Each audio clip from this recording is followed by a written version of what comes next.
Y habla de lo de Salvini, de lo de Orbán y todos los problemas de lo feo, ¿no? Que está el mundo, ¿no? Y yo decía, bueno, pues mira, ahora me reafirmo más en esta oportunidad que me ha dado la presidenta de formar parte de un gobierno y de poder hacer cosas, de seguir, bueno, pues trabajando por el bien común, ahora desde otro sitio con, bueno, pues más capacidad, ¿no? La actualidad dice lo de la manada. Ha habido, no es una sentencia, lo decíamos en la tertulia, no es una sentencia, es un paso judicial, pero es un paso con un 2-1.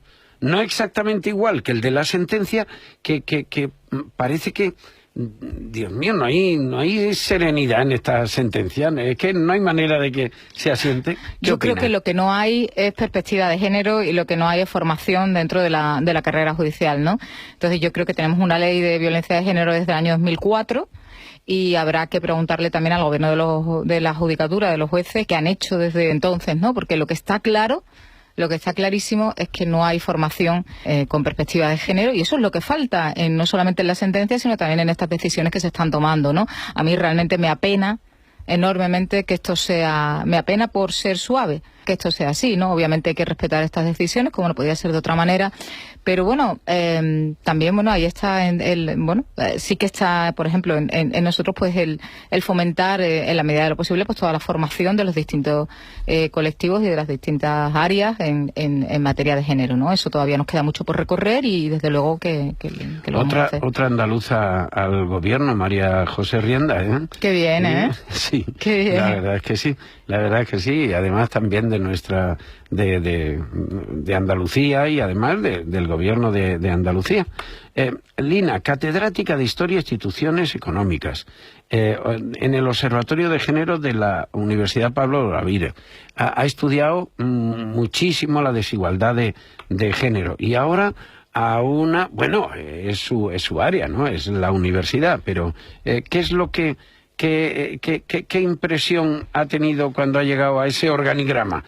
¿Qué hago yo con esto? A ver, dígame qué movimientos ha hecho o cómo concibe la consejería a la que llega. Pues la concibo de manera muy unitaria, en el sentido de coordinación, en el sentido de que creo que se pueden establecer muchas sinergias entre las distintas partes de la consejería. La consejería tiene dos patas muy claras, por una parte la de investigación y universidades, por otra parte toda la de emprendimiento, trabajo autónomo, internacionalización, que en realidad es el acompañamiento de este proceso de emprendimiento desde el principio, de su consolidación, y luego finalmente la internacionalización y precisamente de esas pequeñas empresas, de esos autónomos en un principio, que son los que más necesitan, ¿no?, del acompañamiento público, bueno, pues para ir cogiendo la escala, ¿no? Esto se ve muy bien con la internacionalización que no tienen, pero esto debe estar muy unido realmente para que avancemos en innovación social y, en definitiva, en justicia social, pues con toda la parte de investigación y promoción del conocimiento. Se ha quedado la consejería con Extenda, es decir, la empresa que ayuda a los empresarios y empresarias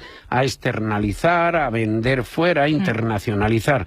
Noticia, creo que sabemos ya, tenemos datos de las exportaciones de este segundo trimestre. Pues sí, en este tenemos el primer cuatrimestre mejor exportador de la historia desde que tenemos datos, ¿no? Con 11.159 millones de euros, que supone un crecimiento de un 6,2% más, y además que crecemos por encima de la media, un 2,5% por encima de la media española, y además esto implica, ¿no?, esta fortaleza exportadora, ¿no?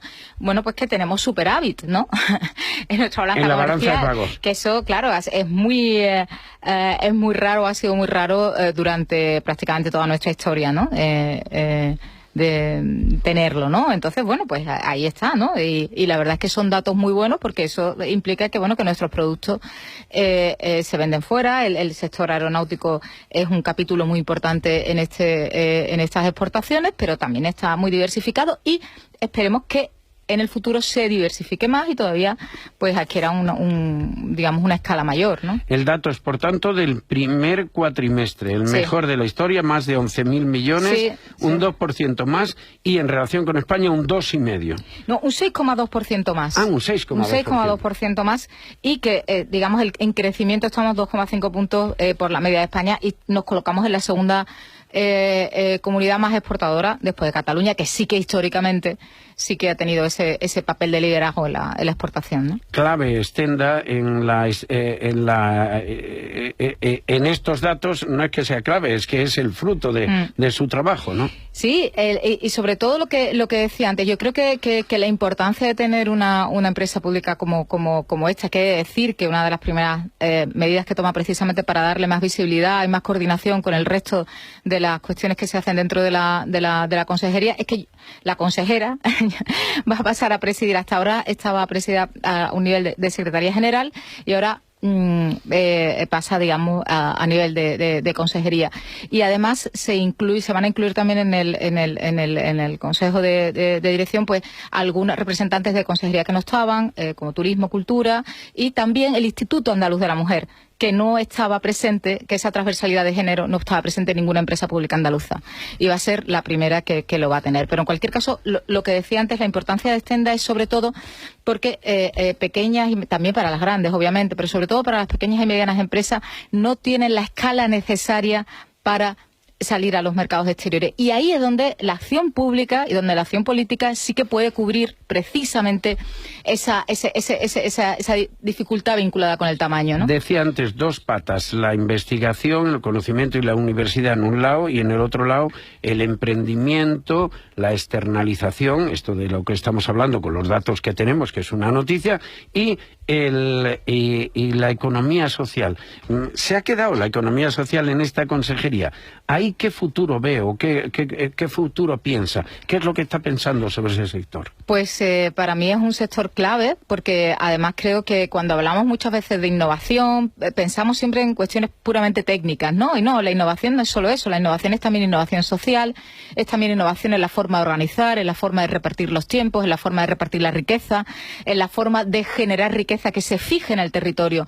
Y una de las, digamos, de las características de la economía social precisamente es que se genera riqueza, pero es una riqueza que se reparte mejor, por tanto con menor desigualdad, y que se fija más al territorio. Y yo creo que esas dos cosas deben ser claves para cualquier modelo de crecimiento sostenible. Vamos a la otra pata, no diré la fundamental, pero la que tiene que ver con investigación y universidad. Acaba de terminar la selectividad. Sí. Ha ido bien, los chavales tienen buenas notas. Hombre, pasar del 5 pues es un 90 y muchos %, pero ha habido un error. ¿Tiene datos? ¿Qué es lo que...? Es que están los alumnos preocupados con ese error que ha habido en matemática. Hoy hay una rueda de prensa de los alumnos. Sí.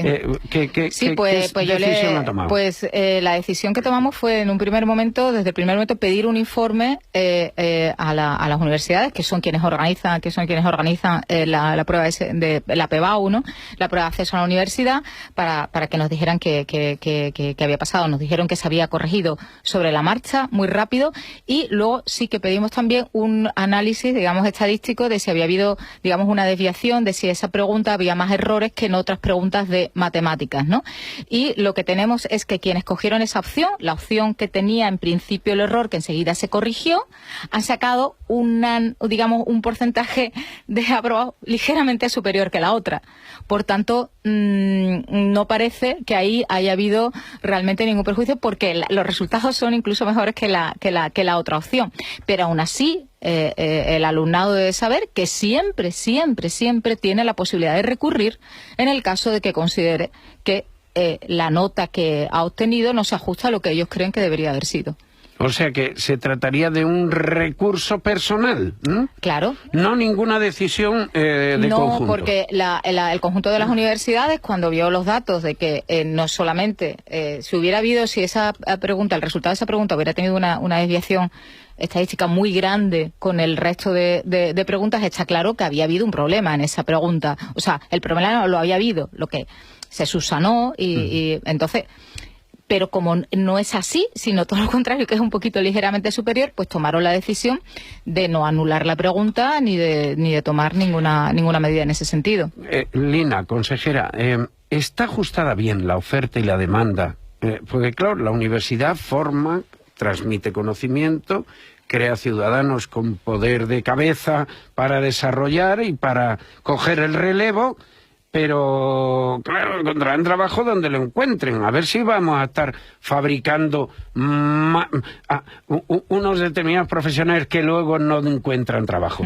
¿Qué piensa hacer? ¿Qué piensa sobre el ajuste que debe tener la universidad y la empresa y la sociedad para que la universidad esté al servicio directamente de la sociedad? Pues dos cosas. Primero, la has dicho, o sea, la universidad no solamente es una formación para el mercado del trabajo, sino también es una formación como ciudadanos responsables, personas, etcétera, etcétera. Eso a mí me gusta destacarlo para luego incidir en lo otro, pero obviamente también tiene que tener esta vinculación con el mercado de trabajo. Entonces yo, lo primero ya esta semana, porque prácticamente esta ha sido la primera semana ejecutiva, digamos, efectiva de estar al frente de esta consejería, lo que he pedido ha sido un mapa de las titulaciones, comparativa también con otras partes de España, también con otros países, y sobre todo un mapa un estudio de prospectiva para saber exactamente en dónde tenemos los huecos en el mercado de trabajo, y más importante, no tanto porque es que el mercado de trabajo está cambiando muchísimo. ¿Qué quiere y va decir? a cambiar. ¿Dónde hay sitio en el mercado de trabajo para que la universidad se oriente? Sí, pero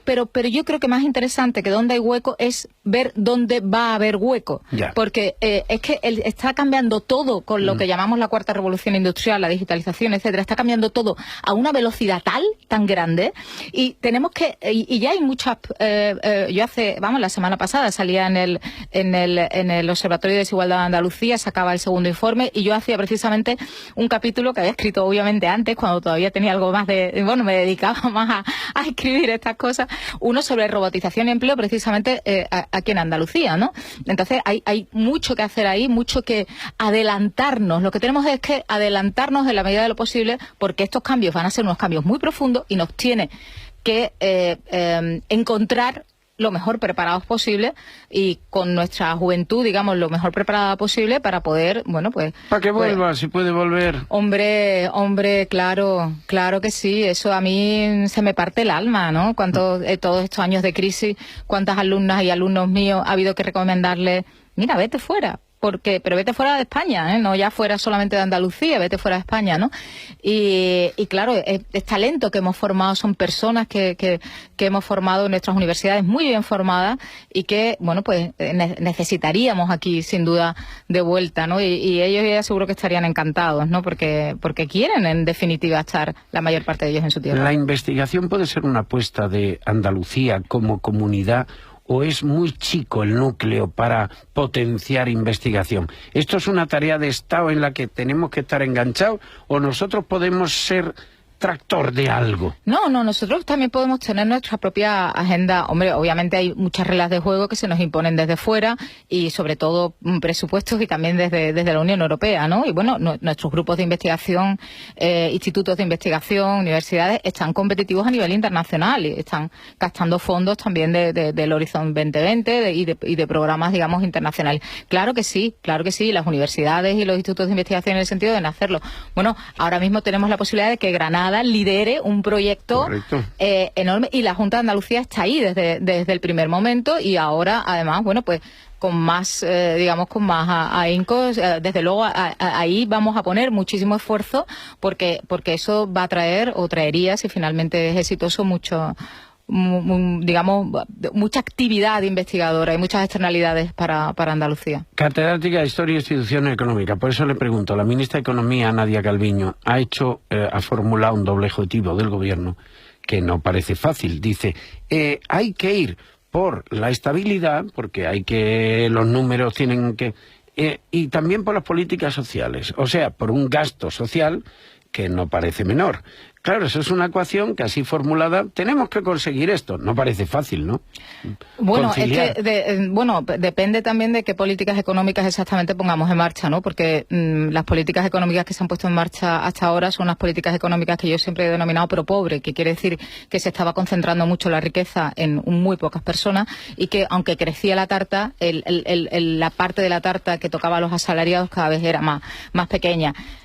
Yo creo que para avanzar en justicia social y en un crecimiento más igualitario, no solamente hacen falta políticas sociales, que también, sino hace falta también tocar la distribución primaria. O sea, que digamos que haya menos diferencia entre los beneficios y los salarios, y entre los salarios en sí mismos. Entonces, yo creo que también hay que tocar las políticas económicas, no solamente, ponerle un parchecito con las políticas sociales.